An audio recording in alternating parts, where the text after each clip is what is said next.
Outsourcing tends to have a bad reputation as being low quality. Partner Hero's value-based approach raises the bar for the outsourcing industry by investing in employee empowerment and career growth, paying above-market salaries, and maintaining a focus on quality and performance. They're more than a service provider. They're also a thought partner for the startups they serve. It's simple. Brands that care about quality customer experience choose Partner Hero. They offer flexible terms and the ability to scale quickly, perfect for startups, with quality assurance baked into every program and offices around the world. So Partner Hero can provide truly global coverage. Outsourcing has long been available mainly to big businesses, but Partner Hero is challenging business as usual by bringing the benefits of outsourcing to businesses of all sizes with short, flexible contracts and fast ramp-up times. 10 years ago, when we were launching the Action Catalyst, we could have used a few extra hands to help us scale quickly, even if it was just for a short while. You can bet that with their expertise, fast onboarding, and core focus on quality, Partner Hero would have had our attention. If you're ready to bring in outside customer support help for your startup that feels like it's a part of an existing team, check out Partner Hero. Head over to partnerhero.com/Action Catalyst to book a free consultation with our solutions team. Mention you heard about Partner Hero from the Action Catalyst, and they'll even waive the setup fee. Now, on to the show. From Nashville, Tennessee, Southwestern Family of Companies welcomes you to the Action Catalyst. Each week, we share insights and inspiration from movers and shakers in the world of business. Our goal is to help you increase your self-discipline, overcome procrastination, and help you to take action on all the things that really matter. What if you knew that 365 days from now, you would have had the best year of your life? That is what we are talking about today. We have an incredibly insightful and influential and well-known guest. His name is Michael Hyatt. We will introduce you to him if you don't know him. We have become pals and buds, and I would definitely consider him a mentor over the last couple years. And he has this process based on his new book, Your Best Year Ever. It's a 5-step sort of plan. We're going to talk through some of that. But I'm going to actually, there were some really big breakthroughs that I experienced personally as a result of learning from Michael, 3 of them that I'm going to also share with you at the end of the show during the debrief section and in the action stage of this episode. But what a cool idea, right? Just think about that. If 365 days from now, you looked back and you said, that was the best 365 days of my life so far. How would that make you feel? And how would you feel now and every day between now and then if that is what you knew was happening? If that is what you knew you were pursuing? If that was the journey that you knew you were on? That would be pretty amazing. Well, we think that that is actually possible. We think that that is going to happen for some of you that are listening, if you follow the plan and you really keenly work to understand some of the insights that Michael is sharing here, which are very, very powerful, not the least of which is a huge research data point related to the power of accountability, which is obviously something that we believe in and that we can help you with at Southwestern Consulting. So let's make this episode, like right now, in the next, however long this is, 45 or 50 minutes or 60 minutes, that this episode, when you listen to it, that this marks the start of your best year ever.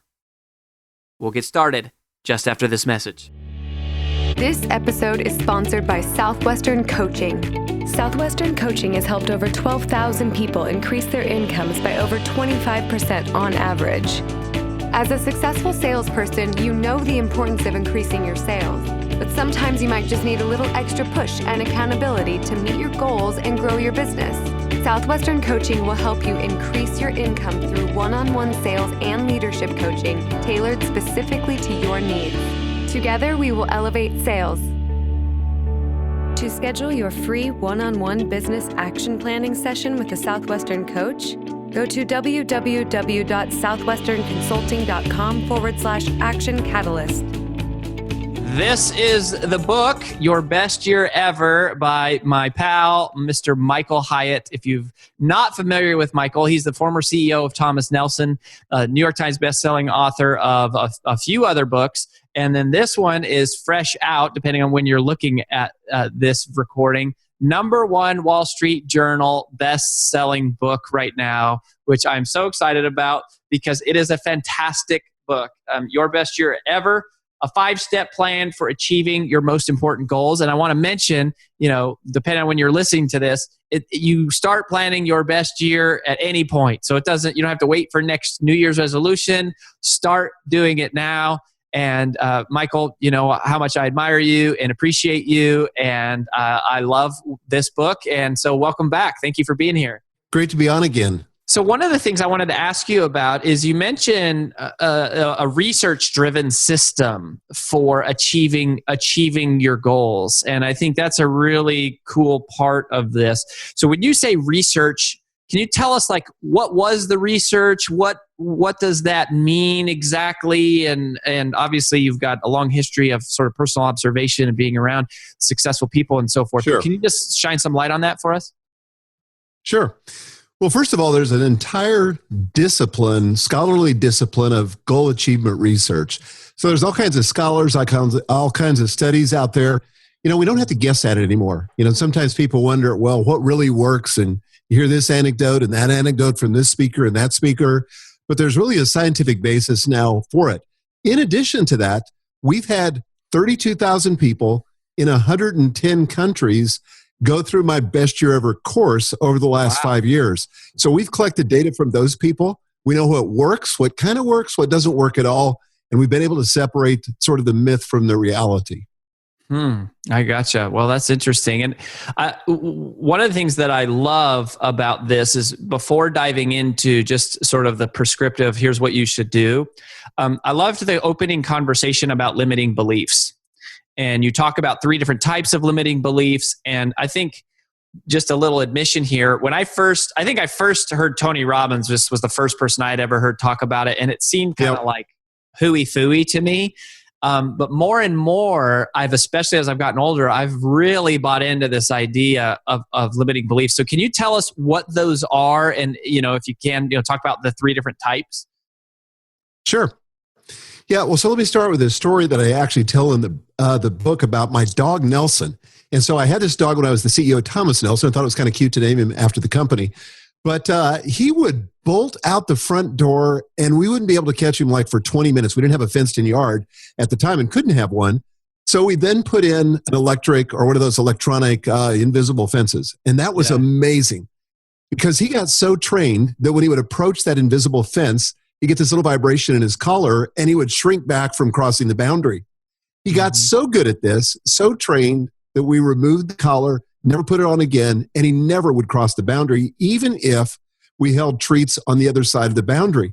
Wow. Why? Because the fence had moved from the external world to the internal world of Nelson's brain. And that's how limiting beliefs function for most of us. We have some kind of experience, some kind of setback, some kind of challenge, and then we develop a limiting belief around it, which is like blinders or colored glasses that influence how we see everything.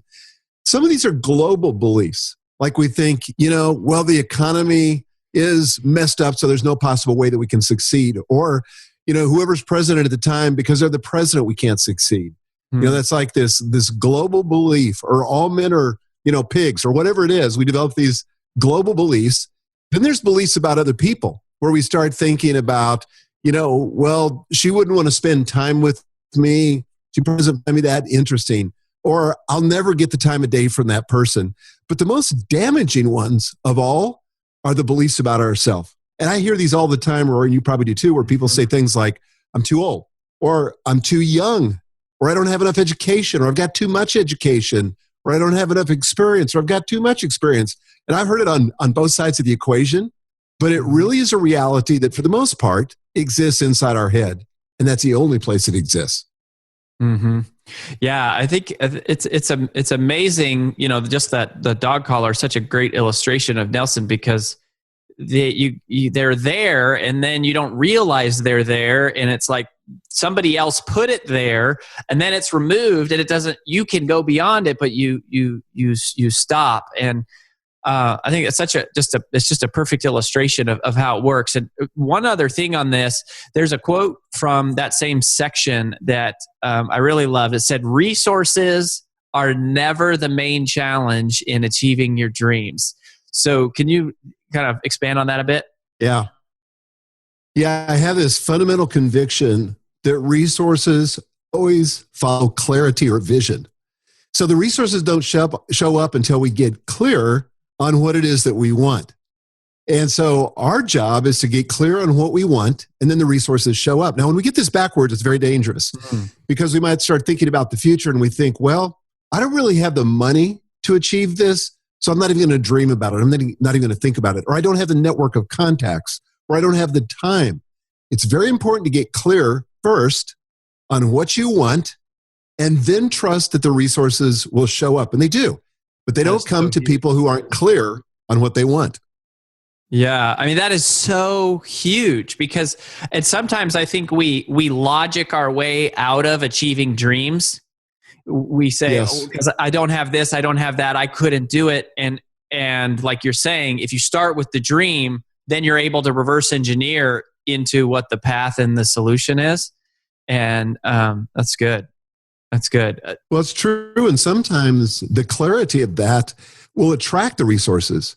When we're clear about what it is that we want, I mean, how could anybody align with us or lend us their resources or use their resources to help us if we're not clear what we want?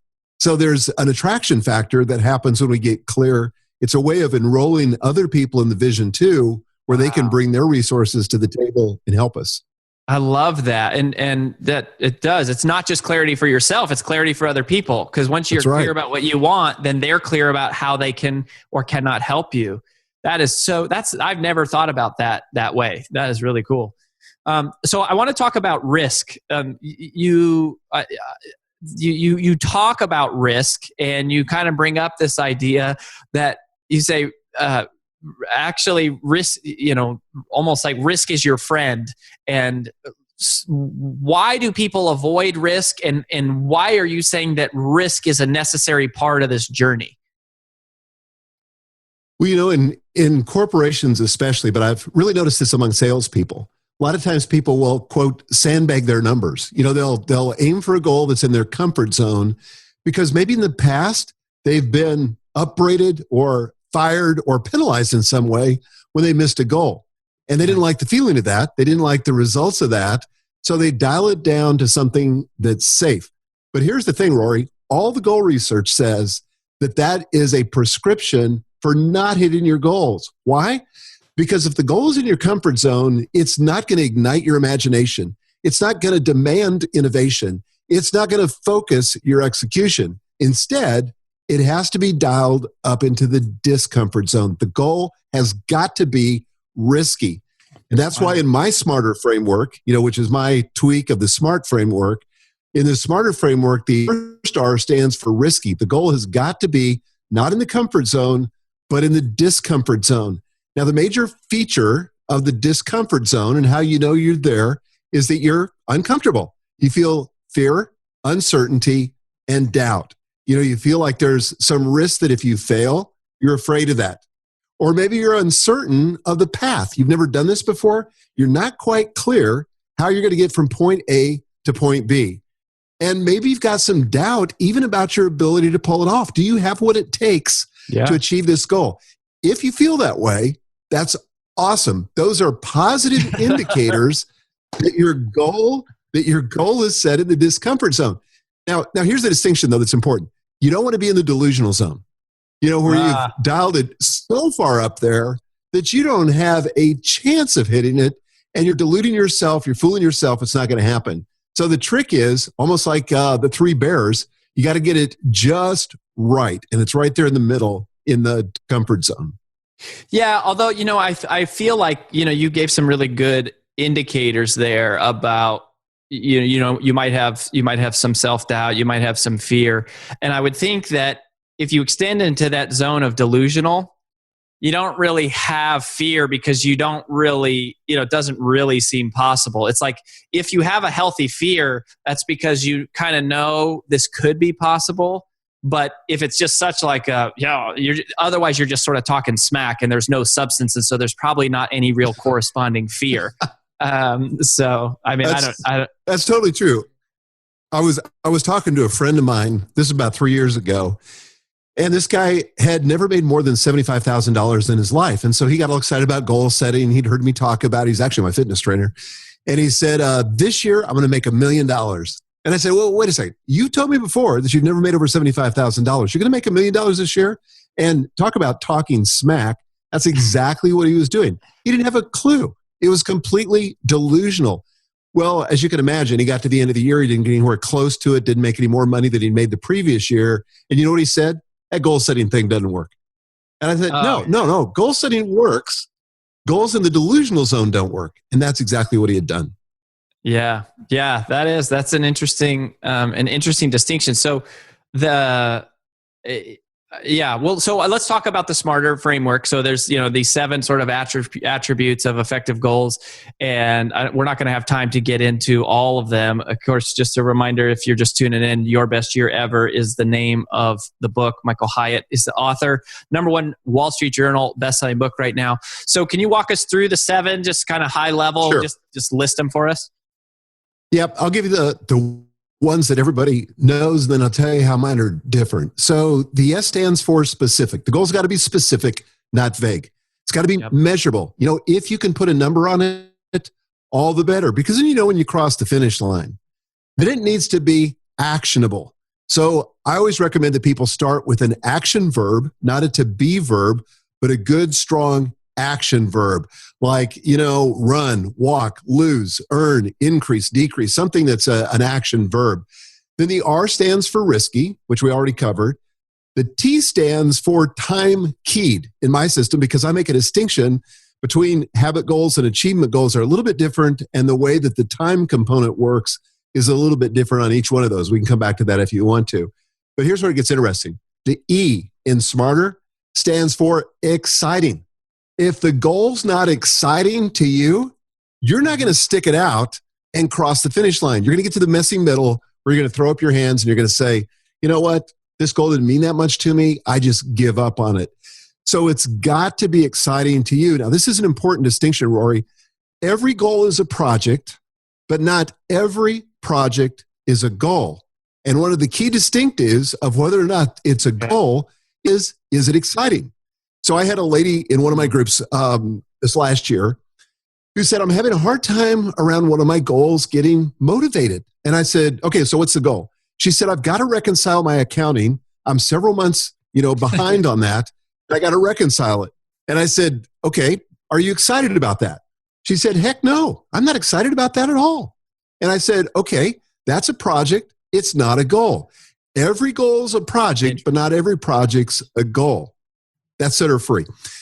Then the R stands for the goal has got to be relevant. It's got to be relevant to every other goal. You can't have conflicting goals. It's got to be relevant to your season in life, aligned with your season in life. What I can do as somebody who's an empty nester with a lot of free time is very different than somebody like you now with small kids. So it's a completely different season, and our goals need to be informed by that season. So that's the SMARTER framework. Yeah. And the exciting one, I was excited to see exciting in the framework because I actually wrote a blog post a couple years ago called Why Smart Goals Are Stupid. And the only point was that it was in the original like publication, or I think it was in an academic journal. It was actually in a management journal is where the SMART goals came from. And it was talking about like managing people. It didn't have anything about emotion or purpose or passion or enthusiasm. It was just specific, measurable, assignable, or actionable. I think realistic was what they use. You've got risky and then time bound. And it didn't have anything. And so I really love what you're saying there, that it has to be exciting. I think that's a core. I mean, would you say that's the most important, or do you think they're all equally important, or what do you think? Well, I think they're all equally important. In fact, that chapter is called Goals that check 7 boxes. And so I use that kind of as the criteria when I'm evaluating a goal. Is it set up so that I can win? Now, here's an important component of all this. Your goals got to be written. Now, that sounds obvious, but I've spoken all over the country, like you have, to a lot of CEOs, senior corporate leaders, salespeople. I always ask the question, how many of you believe in the power of written goals? I mean, every hand in the audience goes up. And then I say, okay, I want you to be honest. How many of you have written goals for this year? Leave your hands up. Everybody else, put your hands down. On average, 5% of the people are left standing. They've got their hands up still. Wow. Everybody's in it. Few people practice it, but this is a key bit of research. Dr. Gail Matthews at Dominican University in California did a study, pretty large study. And one of the things she found is that people who write their goals down, as opposed to just expressing them orally or in some other way, people that write them down have a 42% better chance of achieving the goal merely by writing the goal down. Wow. Yeah, I think it's good to have some fresh numbers on that, because you hear all sorts of crazy statistics thrown around the power of writing down goals. So I think that is really good. And if you're not doing it, do you really believe it? And I think so many of us, I wonder if sometimes people don't do it just because they've heard it, and so that they've heard it so much, and it's like, yeah, I know I should do it. It's kind of like I know I should not eat fast food. I know I should not do this, but we just totally don't actually execute on the thing. Now, so what is a quit-proof goal? So that was a kind of an interesting concept that you introduced, is the idea of a quit-proof. Like no way you can quit this goal. I think a lot of people struggle, especially those of you that are listening, like right as this is coming out. We're nearing a couple weeks here in January, and so people are kind of, those resolutions are becoming distant memories already. So can you walk us through that? Sure. This really comes down to the fourth part of my five-part framework in the book, where I talk about, believe in the possibilities, number 1, complete the past is number 2, design your future is number 3. And number 4 is find your why. Now, here's the thing. Inevitably, in the pursuit of any important goal, we're going to get to the messy middle. This is where, like when you're running a half marathon, like I've done numerous times, you get to that point at about mile marker 11, where you're too invested to stop, but you just don't know if you've got the energy to finish. And it's really easy to get stuck at that point and want to quit. Unless, before you begin, you've identified your why. People lose their way when they forget their why. And so one of the parts of my framework is to really drill down deep at the very beginning of the process, once you've identified the goal, to ask yourself the question, why? Why is that important? Why is it important that I achieve that? And keep peeling the skins of the onion back until you get about 3 levels deep. And I say come up with 3 key motivations that'll keep you going when you want to quit. Because the goal all of a sudden is not going to be that important anymore unless you can remember the why. Tell you a story. Several years ago, when I wrote my book, Platform, Get Noticed in a Noisy World, I was writing it in a very busy season of my life. I was out speaking. I was trying to establish this new career as an entrepreneur. And I just got busy. I had a commitment to the publisher that I would have the manuscript in by the end of November. Well, it came up to about September, and I realized that I was so busy. My schedule was so jammed. There was no way I was going to do that. I had a first draft that frankly wasn't very good. I wasn't very proud of it. And I looked at it and I got discouraged, even though that was my number 1 goal for the year, was to get that book written and turned into the publisher. So I thought, well, maybe this isn't the year. Maybe I'll just quit. Maybe I'll give the money back to the publisher. Maybe I'll queue it up for another year. And then I remembered my why. I remembered that I had written down my key motivations. So I pulled out my goals, looked at my key motivations, and I found things like this. I want to write the book because I'm trying to establish my authority in this space, and nothing like a book will establish your authority. I said, I want to help tens of thousands of authors who have been turned down by publishers who said, great concept, but you don't have a platform. I want to be able to help people build a platform and learn what I've learned about social media. So it was that why that got me to say, you know what? I can find time to finish this. I'm going to finish it. I've got to finish it. It's a must. It was that motivation. And I did. I was about a month late turning it in, but the book got turned in. It went on to be a New York Times bestseller. And so it all came back to identifying my why early on at the beginning of the process. Does that make sense? Yes. The part that makes sense to me is that the former CEO of Thomas Nelson missed their publishing deadline by a month. I find that kind of awesome. But it happens. It's a great book. That was the first book of yours that I read. That was really the how I started kind of following you and learning from you at a distance before we got a chance to meet. And it's fantastic. In fact, you kind of talk a little bit about how visibility is essential. And in this book, okay, and you make this point about why visibility matters. And so can you talk about that and how Sure. are they related or not related? Well, this is a part of quit proofing your goals as well.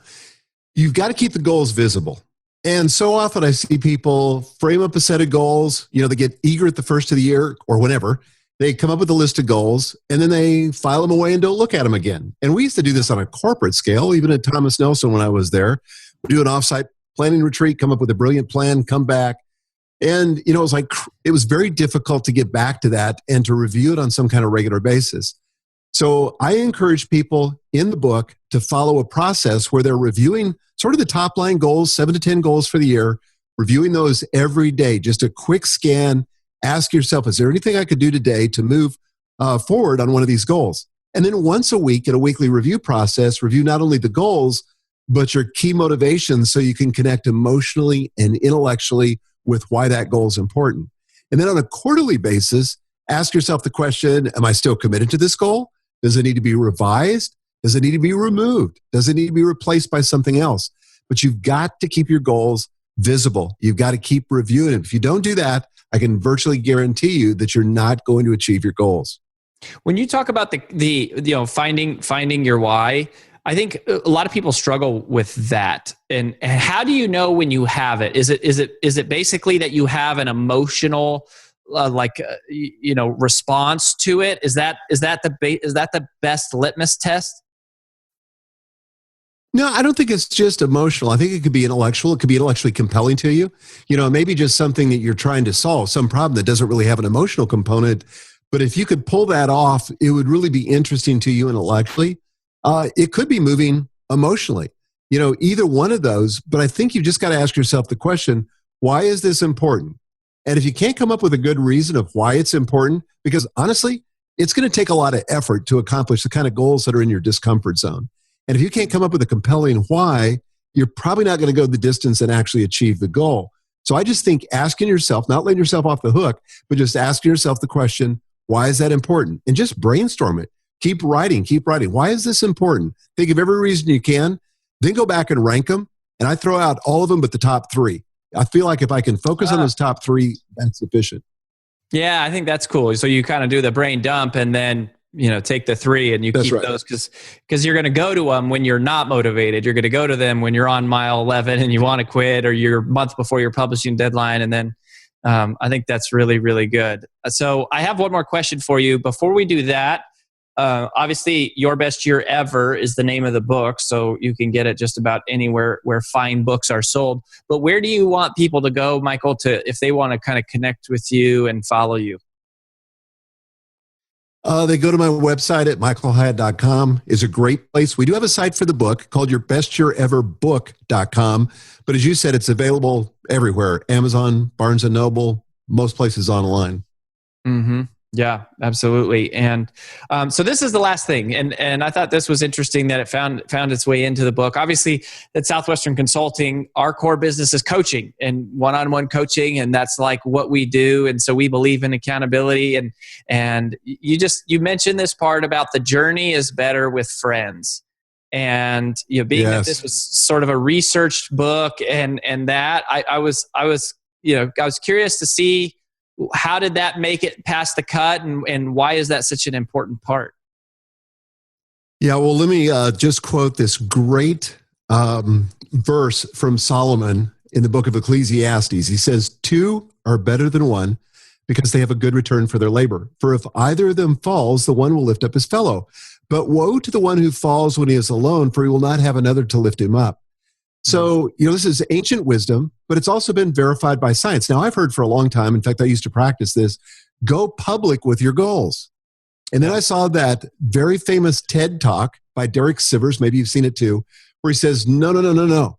The problem with going public with it, and the research shows, is that you get the same psychological bump as if you'd accomplished it. So you don't want to do that. People that go public with their goals all of a sudden think in their subconscious that they've accomplished the goal and kind of take their foot off the gas. People say, oh, congratulations, that's going to be great, as if the goal was achieved. Right. Yeah, and there's a lot of distance that has to be covered between announcing it and actually achieving it. Mm-hmm. But that doesn't mean you have to keep your goal to yourself. So Dr. Gail Matthews, whom I quoted earlier, another goal researcher, one of the things she discovered was that people who have accountability with other people raise their chances of achieving their goal by about 50%.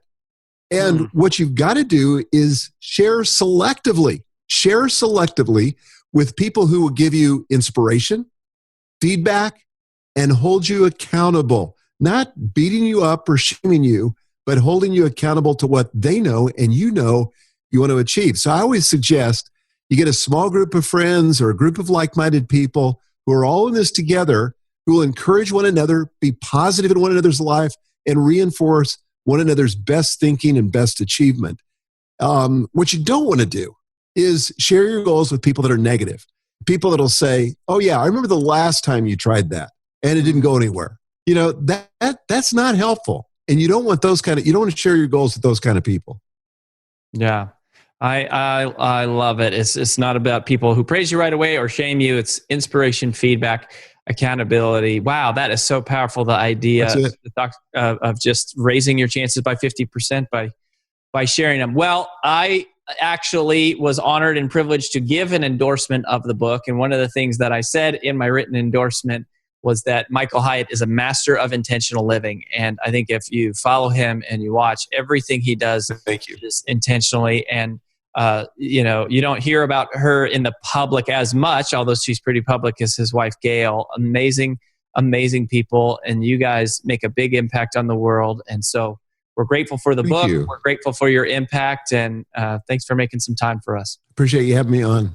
Accountability. Wow. There you have it. Dr. Gail Matthews talking about people who have accountability with other people raise their chances of achieving their goal by about 50%. So that you heard here, just quoted here from Michael, which blows my mind because that is what we do at Southwestern Consulting, right? It's part of the core of what we believe in is one-on-one accountability. If you don't have that kind of accountability, the supportive but challenging kind, gosh, this is the time you should reach out and we'll connect you with one of the coaches. But that really, really just resonated with me of just the scientific power of that research, right? Is if you go, look, if you can just add accountability, you're like doubling your chances that you're going to achieve your goals. So there was lots of great stuff. Always, every time we talk to Michael, it's just lots of knowledge bombs. And there's a couple things that I want to go back through here with the mental highlighter, one of which I actually missed during our conversation and only picked up on when I was listening to the replay. And it was a big one. And he kind of snuck a one-liner in there. So I want to make sure to highlight that so that you don't miss it in case, like me, you missed it that first time around. So the first thing was just this limiting beliefs and that whole conversation.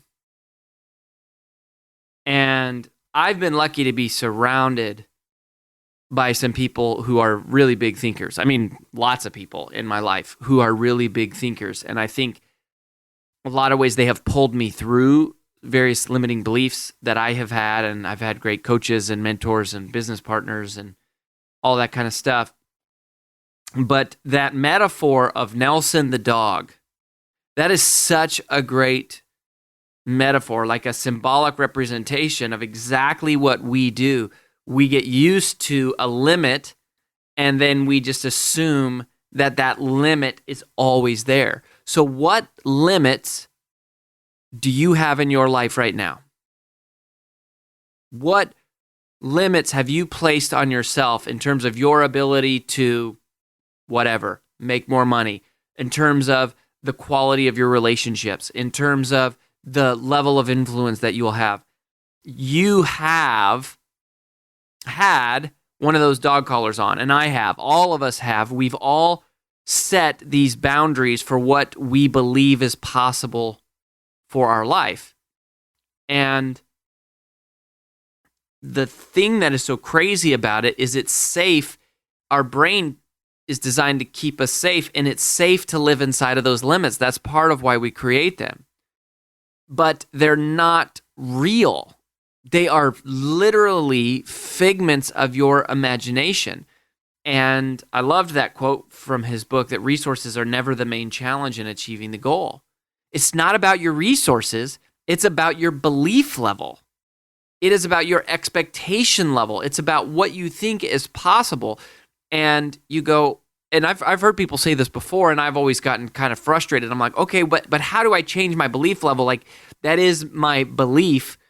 And so how do I change that? And there's a couple different ways that you can do that, one of which is self-talk and affirmations. Your mind believes whatever you tell it most often.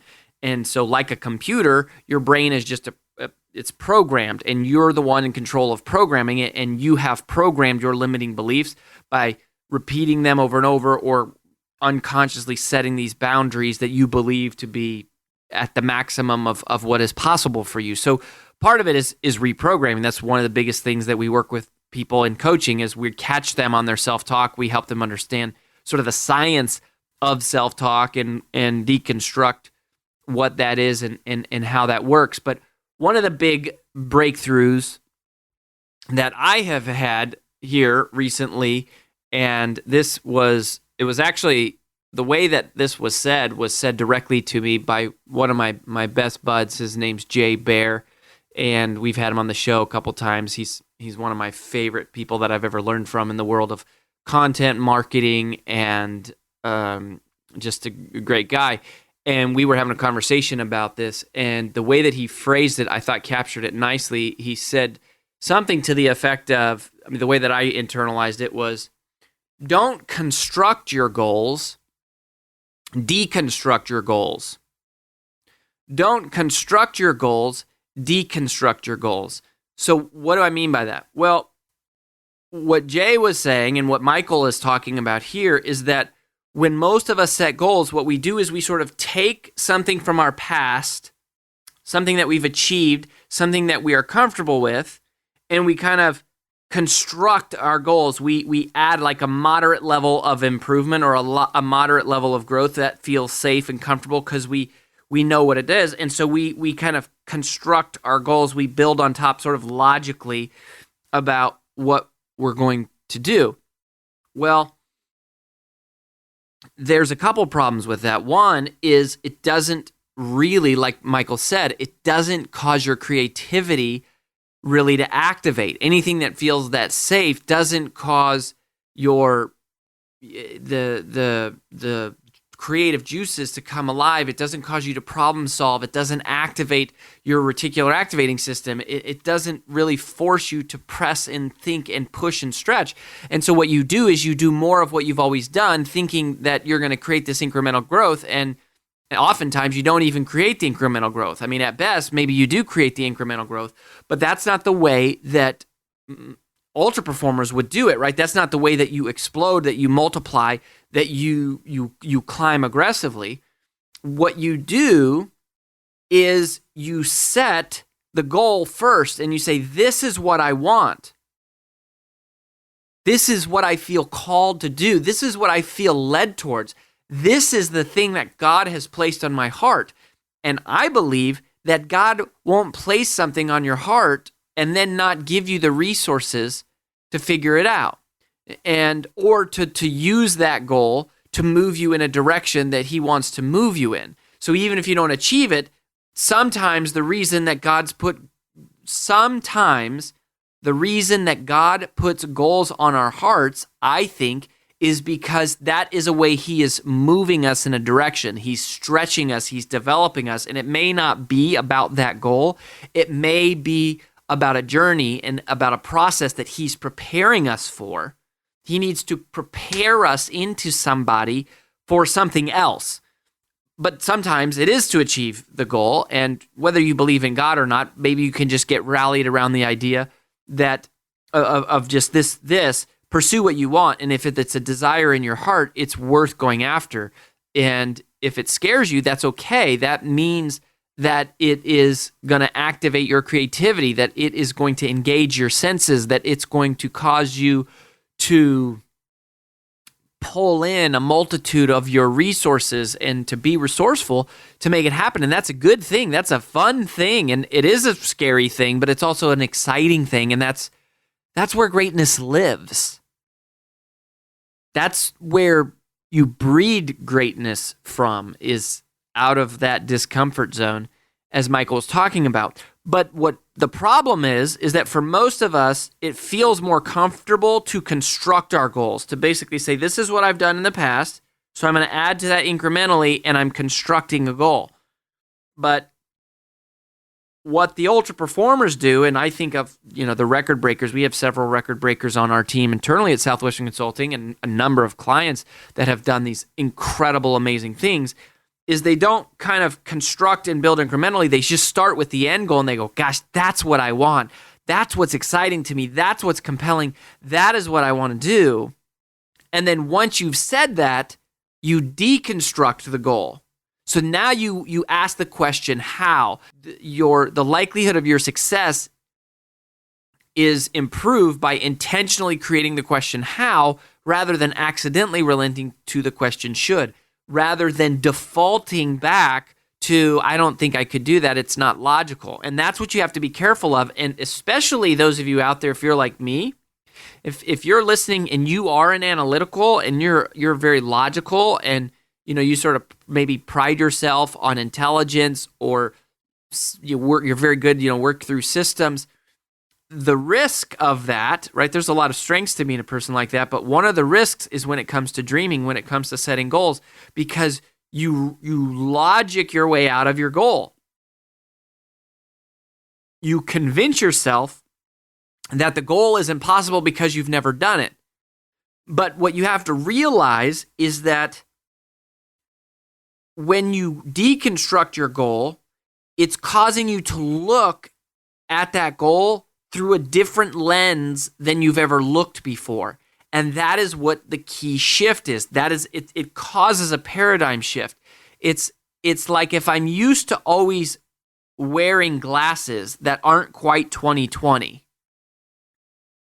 and I'm going to be convinced that what I am seeing clearly. It is what is really there. But if I am forced through somebody forces me to, or I gain the insight of finding, there's another way to look at this, and now somebody gives me a different set of lenses, a pair of 20/20 lenses, now I see things differently. And because I see things differently, I can act differently. And I think that is how ultra performance takes place, is when you set that goal first, then you have to deconstruct it. You're looking at it through a different lens. And it's not the lens of, what do I know how to do and how can I incrementally improve that? It's looking through just the lens of, this is what I want. How could it become possible? And that's where your creativity engages, instead of the logical part of your brain trying to add it all up based on your past experience and going, this doesn't add up. That's not possible. So that's what I would encourage you to do. And, I think what Michael mentioned there about, don't be delusional, don't be, so unrealistic. Although what I would say, to this gentleman that, he used the example of, he made $75,000 and then he said he was going to make $1 million a year. I wouldn't say making $1 million a year is delusional for that guy. What I would say is that it's pretty much delusional for him to make that leap all of a sudden. So what happens is you have to make leaps. You have to, you typically, part of establishing your belief barriers is you have to push them, and it's very hard to go from 0 to 100.